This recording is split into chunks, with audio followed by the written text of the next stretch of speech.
প্রিয় ভিউয়ার্স, আসসালামু আলাইকুম। আজকে আমি কলা এবং দুধের পুষ্টিগুণ নিয়ে আলোচনা করব এবং দুটি রোগ, উচ্চ রক্তচাপ এবং স্ট্রোক,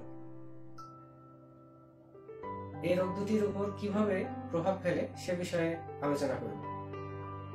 এখানে আমি দুটি কলা নিয়েছি।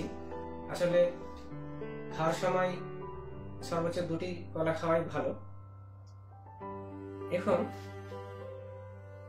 প্রথমে জানতে হবে যে কলাতে কি আছে, কি কারণে দুটি রোগের উপর প্রভাব ফেলে। কলা অত্যাধিক পুষ্টিকর একটি ফল। কলাতে আছে potassium, fibre, vitamin B6, magnesium, probiotic এবং ম্যাঙ্গানিজ। এই হচ্ছে কলার ম্যাক্সিমাম উপাদানগুলো রয়েছে। এখানে মূল যে সবচেয়ে ভালো উপাদানটা আছে সেটা হচ্ছে উচ্চ মাত্রার পটাশিয়াম আছে। এই উচ্চ মাত্রার পটাশিয়ামের কারণে অ্যাকচুয়ালি আপনার উচ্চ রক্তচাপ এবং স্ট্রোকের ঝুঁকি কমাতে পারে। এজন্য নিয়মিত কলা গ্রহণ করা উচিত। তবে যাদের স্ট্রোক হয়ে গেছে তারাও খাবেন, কেননা পরবর্তী স্ট্রোকের ঝুঁকি কমাতে আপনার এই কলা অন্যতম সহায়ক হতে পারে। কলা হচ্ছে সহজলভ্য এবং সহজেই বিভিন্ন বাজারে, গ্রামে গঞ্জে, শহরে সব জায়গায় পাওয়া যায়। আমার ভিডিওর মূল উদ্দেশ্য হচ্ছে যে এটিকে নতুনভাবে মানুষের কাছে পরিচয় করিয়ে দিতে পারি এবং মানুষের কাজে লাগে। এই উদ্দেশ্যে আমি এই কলা সম্পর্কে ভিডিওটা তৈরি করছি। আমেরিকার হার্ভার্ড মেডিকেল স্কুল যে রিসার্চ করেছেন এই উচ্চ রক্তচাপ এবং স্ট্রোক নিয়ে, সেখানে কলার বিষয়টাকে খুব ভালোভাবে বর্ণনা করেছে। এই কলা আমেরিকার মতো বিভিন্ন মেডিকেল স্কুলে যখন গবেষণা হচ্ছে এবং এর রোগের সাথে সম্পর্কযুক্ত বিষয়গুলো তুলে ধরেছেন, তাহলে এটিকে আমাদের সকলেই গুরুত্ব দিতে হবে ওষুধের পাশাপাশি, যাতে আমরা এইসব ফল এবং খাবারের মাধ্যমে আমরা নিজেকে অনেকটাই রোগমুক্ত রাখতে পারি বা রোগ প্রতিরোধে কার্যকারী করে তুলতে পারি। তো এই বিষয় হচ্ছে যে এজন্যই কলাটাকে সুস্থ এবং অসুস্থ সকল মানুষই গুরুত্ব দিয়ে গ্রহণ করবে। এখন এ হচ্ছে কলার বিষয়। এখন আমি দুধ নিয়ে আলোচনা করব। এটি হচ্ছে গুঁড়ো দুধ আর এটা হচ্ছে গাভীর তরল দুধ। এখন এই দুধের সাথেও এই দুটি রোগের একটা ভালো সম্পর্ক আছে, অর্থাৎ এই দুধ খাবারের মাধ্যমে উচ্চ রক্তচাপ এবং স্ট্রোকের ঝুঁকি আমরা কমাতে পারি। এখন দুধে কি কি আছে?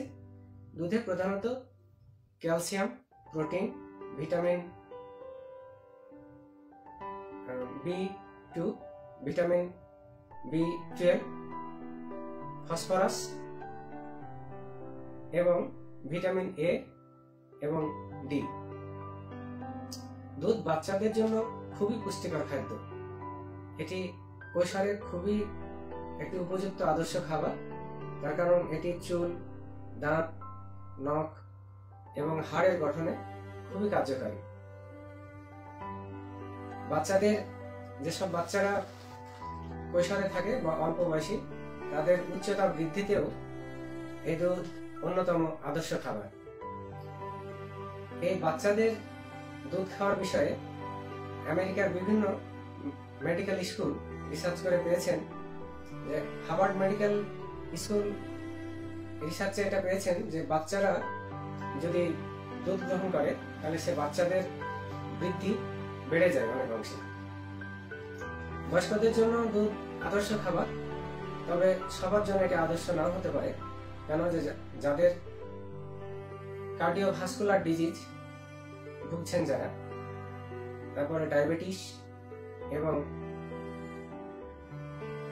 আপনার পাকস্থলীতে যাদের বিভিন্ন রকম আলসার সমস্যা আছে, সেক্ষেত্রে দুধ তাদের জন্য একটু সমস্যা হতে পারে।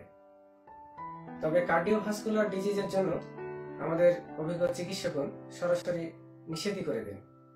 এ কথাটি অবশ্যই যুক্তিসম্পন্ন, কারণ দুধে আপনার এলডিএল এবং এইচডিএল, গুড এবং ব্যাড কোলেস্টেরল আছে, এবং দুধ পানের মাধ্যমে আমাদের দেহে ব্যাড এবং গুড কোলেস্টেরল সমানভাবে বাড়তে থাকে। কিন্তু যাদের কার্ডিওভাস্কুলার ডিজিজ আছে বা হার্ট রোগ আছে, তাদের যদি এলডিএল ব্যাড কোলেস্টেরল বাড়তে থাকে, তাহলে এটি তাদের জন্য অনেক ভয়ানক হবে। এবং যাদের প্রোস্টেট সমস্যা আছে বা ওভারি ক্যান্সারের ঝুঁকি আছে বা ক্যান্সার হওয়ার প্রবণতা আছে, তাদের জন্য এই দুধ আদর্শ খাবার নাও হতে পারে। এখন বিষয়টা হচ্ছে যে বড়দের ক্ষেত্রে রোগের কন্ডিশন বা শারীরিক কন্ডিশনের উপর বিবেচনা করে এটি গ্রহণ করতে হবে। যেমন যাদের ডায়াবেটিস আছে তাদের এটি লো ফ্যাট গ্রহণ করতে হবে। লো ফ্যাট কিরকম 1% বা 2% এভাবে বাজারে পাওয়া যায় প্যাকেটজাত, সেটা ডাক্তারের পরামর্শ অনুযায়ী গ্রহণ করা ভালো। তবে আমি যে দুধের ভিডিওটা কেন বানাচ্ছি, এর মূল উদ্দেশ্য হলো যে আমাদের কমন যে দুটি রোগ, যে উচ্চ রক্তচাপ এবং স্ট্রোক, এই যে সাধারণত আমরা এই রোগ দুটোকে সঠিক নিয়মে দুধ গ্রহণের মাধ্যমে আমরা নিয়ন্ত্রণ করতে পারি। এই দুটি রোগই আমাদের ভয়ানক, তার কারণ উচ্চ রক্তচাপ থেকে স্ট্রোক হতে পারে, স্ট্রোক থেকে অঙ্গ প্রত্যঙ্গ বিকলাঙ্গ হতে পারে। এজন্য সাধারণত আমরা এটাকে সেভাবে গুরুত্ব দিই না। তবে আজকে থেকে আমি অনুরোধ করব, এই খাবার দুটিকে, এই ফল এবং এই দুধটাকে আমরা যদি গুরুত্ব দিই এবং খাবার ম্যানেজমেন্ট বুঝে যদি খাবার খাই, অনেকাংশে এই জটিল এবং ভয়াবহ এই রোগ দুটি থেকে নিজেকে বাঁচানো সম্ভব। শুধু যাদের হয়েছে তাদের জন্য শুধু না, যারা এখনো সুস্থ আছেন, তরুণ আছেন, তাদের জন্য এই দুটি খাবার অনেক আদর্শ, এবং তারা আগে থেকে যদি প্রতিরোধের ব্যবস্থা গ্রহণ করেন তাহলে ভবিষ্যতে তারা ভালো থাকবেন। রোগ হওয়ার চেয়ে প্রতিরোধ হয় বড় উত্তম, প্রতিরোধের ব্যবস্থাটাই উত্তম। আজকের মতো সকলকে অনেক ধন্যবাদ। তবে আরো একটা কথা বলা যায়, যেটা হচ্ছে যে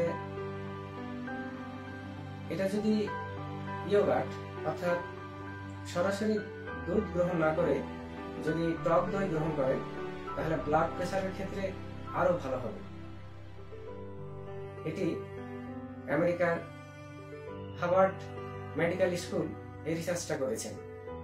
কাজে আমরা সব রকমই চেষ্টা করব, যখন যেটা সুবিধা হয়। কারণ সবসময় দই তৈরি করা বা রিজার্ভ করা অনেক সময় সংগ্রহে থাকে না, বাজারেও পাওয়া যায় না। বাজারে পাওয়া গেলে সেগুলোর মান ভালো হয় না। মাঝে মধ্যে যখন যেটা পাবেন, হয়তো ভালো দই পেলেন টাটকা, তখন সে দইটা খেলেন। যদি না পাওয়া যায়, আপনি দুধ খাবেন। তবে এটা লো ফ্যাট আকারে খেতে হবে। বয়স্কদের জন্য সবসময় লো ফ্যাট, 1% বা 2%, বা উপরে যে দুধ জাল দেওয়ার পরে যে আস্তরণটা পড়ে, দুধের যে ক্রিমটা পড়ে, সেটিকে সরিয়ে নিয়ে এটা অল্প কিছু পানি যোগ করে পান করলে আমার মনে হয় এটি সবচেয়ে শ্রেয় হবে। সকলের সুস্বাস্থ্য কামনা করে আজকের মতো এখানেই শেষ করছি। আসসালামু আলাইকুম।